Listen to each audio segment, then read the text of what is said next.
सिर्फ एक ट्रेड, हाँ सिर्फ एक गलत ट्रेड आपका फंडेड अकाउंट खत्म कर सकता है। और सबसे शॉकिंग बात, बहुत सारे ट्रेडर अकाउंट इसलिए लूज नहीं करते क्योंकि उनकी स्ट्रेटजी खराब होती है, बल्कि इसलिए क्योंकि वो सिर्फ डिसिप्लिन भूल जाते हैं। आज हम देखेंगे कैसे एक ट्रेड आपका फंडेड अकाउंट डिस्ट्रॉय कर सकता है। अगर आप नॉर्मल ट्रेडिंग करते हो तो एक लूजिंग ट्रेड सिर्फ एक लॉस होता है, लेकिन फंडेड अकाउंट में हर ट्रेड रूल्स के हिसाब से होना चाहिए। मान लो आपके अकाउंट में डेली लॉस लिमिट है या मैक्सिमम ड्रॉडाउन का रूल है। अगर एक ही ट्रेड में आप बहुत बड़ा रिस्क लेते हो तो सिर्फ एक लॉस से अकाउंट ब्रीच हो सकता है।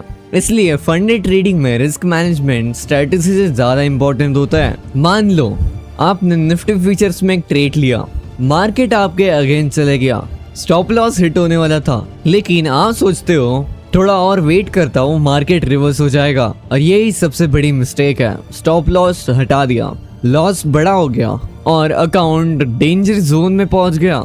अब मान लो उस ट्रेड में लॉस हो गया। बहुत से बिगिनर्स यहीं से सेकंड में मिस्टेक कर देते हैं, वो रिवेंज ट्रेडिंग स्टार्ट कर देते हैं। डबल लॉट साइज, जल्दी रिकवरी, बिना सेटअप के एंट्री, एक लॉस को रिकवर करने के चक्कर में और 2 लॉसेस हो जाते हैं और फंडेड अकाउंट ब्रीच हो जाता है। प्रोफेशनल ट्रेडर का अप्रोच अलग होता है। अगर स्टॉप लॉस हिट हुआ तो ट्रेड खत्म। वो मार्केट से फाइट नहीं करता, ना वो लॉट साइज बढ़ाता है, ना इमोशंस में डिसीजन लेता है। उसे पता होता है एक ट्रेड उसका करियर डिसाइड नहीं करता, लेकिन एक इमोशनल डिसीजन जरूर कर सकता है। मान लो 2 ट्रेडर्स हैं, दोनों के पास फंडेड अकाउंट है। पहले ट्रेडर हर ट्रेड में 1% रिस्क लेता है, दूसरा ट्रेडर एक ही ट्रेड में 8 to 10% रिस्क लेता है।